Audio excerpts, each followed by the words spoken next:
अस्सलाम वालेकुम, मैं हूं शाहिद हुसैन। सिंध हाई कोर्ट से 3-4 बड़ी खबरें हैं। एक तो फ़रियाल टालपुर ने अचानक सिंध हाई कोर्ट वो पहुंची, उस हवाले से एक ख़बर आपको देनी है। और इसके अलावा लापता अफराद की बाजियाबी से मुतल्लिक एक अहम और बड़ी, अब तक की जो जितने भी अरसे मैं रिपोर्ट करता रहा हूँ उसमें सबसे बड़ी खबर लापता अफराद के मामले पर जो सामने आई है वो भी आपके सामने रखनी है। एक तो गुजर नाले के हवाले से मैं हमेशा एक चीज़ रिपोर्ट करता आया हूँ जिसमें तजावज़ात के ख़ात्मे और उसके अलावा तजावज़ात की आड़ में लीज़ मकानों को तोड़ने, उसके बाद फिर अदालती अहकाम के बरक्स जो चीज़ें हो रही हैं वो सामने रखता आया हूँ। अब औरंगी नाले के हवाले से भी एक बड़ी चीज़ सामने आई है, वो भी आपके सामने रखनी है। दूसरा, सिंध हाई कोर्ट के जस्टिस नज़र अकबर ने एक तारीखी काम किया है 7 रोज़ के अंदर, वो चीज़ भी आपके मैंने सामने रखनी है। सबसे पहले तो मैं आपको बताऊँगा लापता अफराद की बाजियाबी से मुतालिक सिंध हाई कोर्ट में ये केस ज़ेर समात है। एक बरसों से कई ऐसे शहरी हैं जो एक साल से लापता हैं, उनके हवाले से कोई पेशरफ सामने नहीं आती। और अक्सर हम देखते हैं कि वफाकी और सूबाई हुकूमतें और ख़ास तौर पर पुलिस जो है उनकी जानिब से अदालत से जो है बार बार टाइम मांगा जाता है, वक्त मांगा जाता है, जिसके ऊपर सूबाई हुकूमत के साथ साथ अदालत ने वफाकी हुकूमत को भी हुक्मनामे जारी किए। अब तक कोई खातिर खा कोई पेशरफ सामने नहीं आई। जब ज़्यादा अदालतों की जानिब से दबाव सामने आता है तो कई ऐसे शहरी थे जिनका वापसी का इम्कान ख़त्म हो गया था, वो वापस आए, ख़ुद पेश भी हुए, ये चीज़ें भी सामने आई। लेकिन आज ये गुज़श्ता रोज़ ये जो हुक्मनामा है जस्टिस नेमतुल्लाह पलपोटो साहब ने किया था, जो गुज़श्ता 1-1.5 माह से केसेस की समाअत कर रहे थे, उसके फॉलोअप में चूँकि बेंच तब्दील हो चुका है तो जस्टिस के आगा साहब जो है केसेस की समाअत कर रहे हैं लापता अफराद के बाजियाबी से मुतालिक। तो के आगा जस्टिस नेमतुल्लाह पलपोटो साहब ने ऑर्डर दिया था कि एक तो जो लापता अफराद के मामले पे जो सूबे वफाकी हुकूमत है, तमाम सूबों के हरासी मराकज़ में कैद जितने भी शहरी हैं उनकी तफसीलात लेकर अदालत में पेश करें। अगर रिपोर्ट पेश नहीं की गई तो सेक्रेटरी वफाकी सेक्रेटरी दाखिला और सेक्रेटरी दिफा ज़ाती हैसियत से अदालत में पेश हूँ। आज ना तो रिपोर्ट पेश की गई है और ना ही वफाकी सेक्रेटरी दाखिला पेश हुए।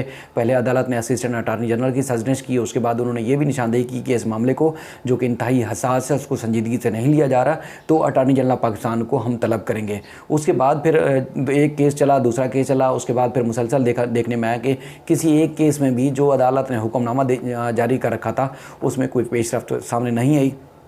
तो उसके बाद फिर अदालत ने बरहमी का इजहार किया और ख़ास तौर पर वफाकी हुकूमत को आड़े हाथों लिया।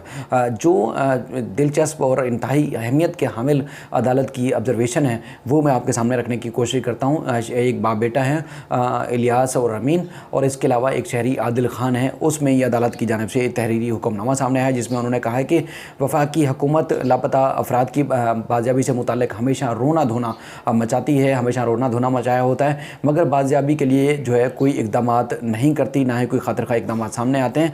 लापता अफराद की बाजियाबी से मुताल्लिक़ जो है कानून साजी ना होना एक तशवीशनाक अमल है। और उन्होंने अदालत ने करार दिया जैसे के आगा साहब ने कि जबरी गुमशुदगी के मामले पर ये UN कन्वेंशन है, ये उसकी भी खिलाफ वर्जी है कि शहरी लापता कर दिए जाएँ या लापता हो जाएँ। उसके बाद अदालत ने कहा कि वफाकी हुकूमत को जब भी कोई कानून साजी में मुश्किल पेश आती है तो फिर वो हमेशा सदारती आर्डीनेंस सामने ले आती है, लेकिन लापता अफराद के मामले पर ऐसी कोई कानून साजी जो है वो सामने नहीं आ रही, ना उनको बाजियाब कराने के लिए इक़दाम किए जा रहे हैं। और लापता अफराद के मामले पर कानून साजी के बजाय हुकूमत मुसलसल जो है वह खामोश है। अब अदालत ने ये हुक्मनामा जारी किया है, तहरीरी तौर पर ये अदालत के रिकॉर्ड का हिस्सा बन चुका है।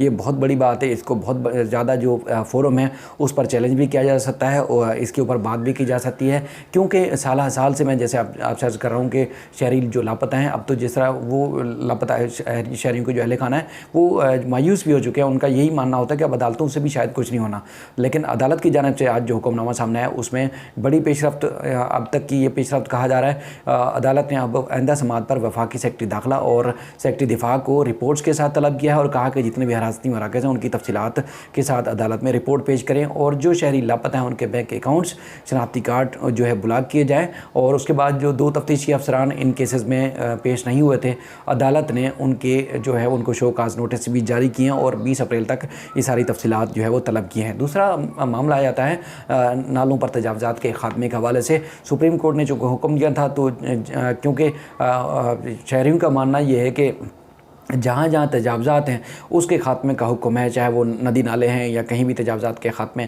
के हवाले से हुक्मनामा है, उनको हटाने का हुक्म दिया, लेकिन लीज़ मकानात को नहीं तोड़ा जाएगा। औरंगी टाउन के रिहायशियों ने भी सिंध हाई कोर्ट से रजू किया है, बाकायदा तौर पर आईनी दरख्वास्त दायर की थी। उस पर जो है वो जस्टिस हसन अज़हर रिजवी साहब ने भी एक अहम ऑब्जर्वेशन दी है, जिसमें कहा गया है कि कच्ची आबादियों ने जो और इसके अलावा जो गोट आबाद स्कीमें हैं उन्होंने कराची को तबाह कर दिया है। सुप्रीम कोर्ट ने तमाम नालों को साफ़ करने का हुक्म दिया है और हम जो है नालों के ऊपर जो सफाई चल रही है, यानी कि उनको साफ़ किया जा रहा है, उसको रोकने का हुक्मनामा उन्होंने कहा फ़िलहाल जारी नहीं करेंगे। लेकिन जो बेहंगम तामीरात हैं और इसके अलावा जो खिलाफ ज़ाब्ता तामीरात हैं उसने कराची को बड़ा नुकसान पहुँचाया है।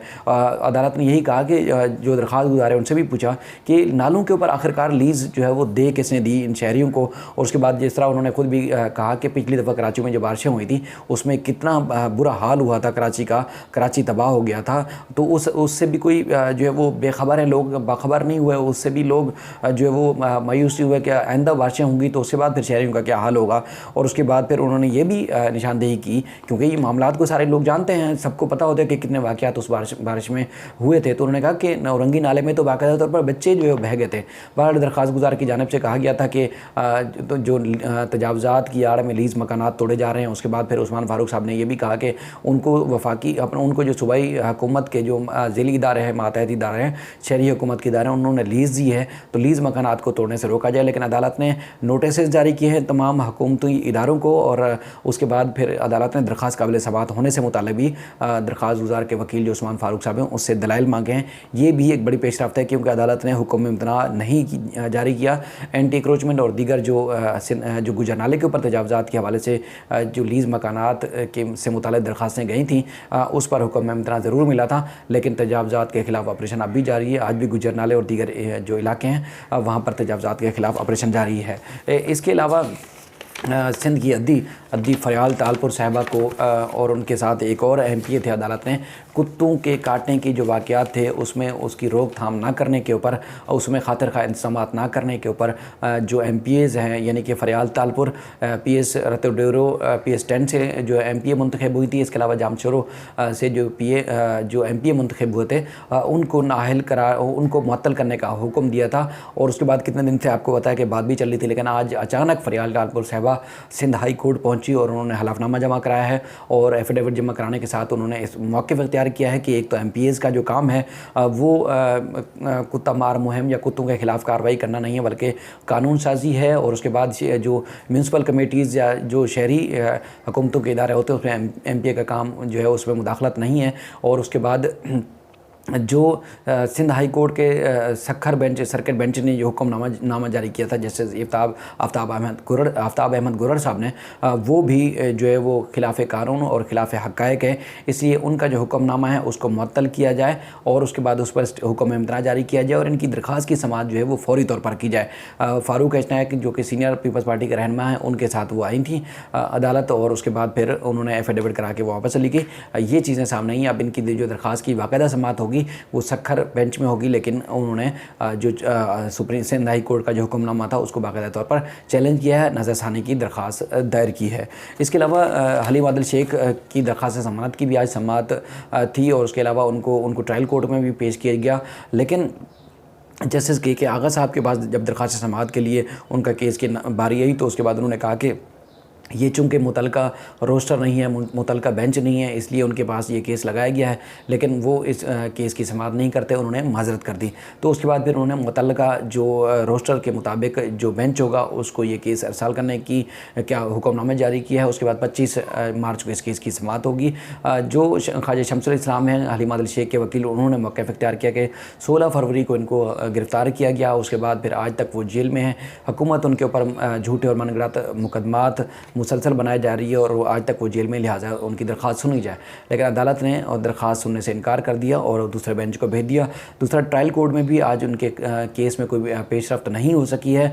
एक तो आज तक ना तो चलान पेश किया गया है, ना ही पुलिस की जानिब से कोई किसी भी केस में हलीम आदिल शेख के ख़िलाफ़ कोई पेशरफ्त रिपोर्ट पेश की गई है। जज साहब की छुट्टी की वजह से केस की समाअत भी मुलतवी हो गई इंसदादी दहशतगर्दी की अदालत में। इसके अलावा अगर मैं बात बताऊँ आपको कि बड़ी पेशरफ्त हुई है। नैब के केसेस, करप्शन के केसेस, तकरीबन 258 केसेस जो सक्खर बेंच में ज़ेर समाअत थे। जस्टिस नज़र अकबर साहब की सरबराही में 2 रुकनी बेंच ने 7 दिन के अंदर 258 केसेस निपटाए और उनमें जो मुलजमान नामजद थे 315 थे। लेकिन हैरानकुन तौर पर 3 अरब 42 करोड़ रुपए से ज़ायद रकम जो है वो ज़र ज़मानत के तौर पर उन्होंने जमा कराने का हुक्म दिया है और अदालत ने ये करार दिया है। एक तो उनका नाम जो मुलजमान है इस पर नामजद उनका ACN में शामिल किया जाएगा और उसके बाद ये ज़र ज़मानत की अगर 15 रोज़ के अंदर ये रकम जमा नहीं कराते तो उसके बाद फिर वो उनको नैब गिरफ़्तार कर सकता है, लेकिन 15 दिन के अंदर अंदर वो गिरफ़्तार नहीं हो सकते। ये बड़ी पेशरफ्त है, ख़ास पेशरफ्त है, क्योंकि इतने अरसे से ये केस बल्कि 2016 से ज़ेर इल्तवा का शिकार थे। आज तक उसमें कोई खातिर खा पेशरफ्त सामने नहीं आ रही थी, लेकिन 7 रोज़ के अंदर अंदर उन्होंने ये केसेस निपटाए। इनमें ठेकेदार भी मुख्तलिफ सरकारी प्रोजेक्ट्स के ब्यूरोक्रेट्स भी हैं, सियासतदान भी थे, कुछ मुख्तलिफ प्राइवेट लोग भी थे। लेकिन उनको समझ लो एक तरफ तो फ़ायदा हुआ, लेकिन जो कौमी ख़जाने में रकम जमा हुई है वो एक तारीख़ी इक़दाम है। और उसके बाद फिर ख़ास तौर पर केसेस इतने अरसे तक पेंडिंग रहते हैं, इल्तवा का शिकार रहते हैं, तो अदालत ने ये केसेस भी फौरी तौर पर निपटाए 1 हफ़्ते के अंदर अंदर। ये अहम तरीन अपडेट्स थी। मैं मज़ीद भी आपकी खिदमत में ख़बरें और अपडेट्स रखता रहूँगा। अपना ख्याल रखिएगा। अल्लाह हाफ़िज़।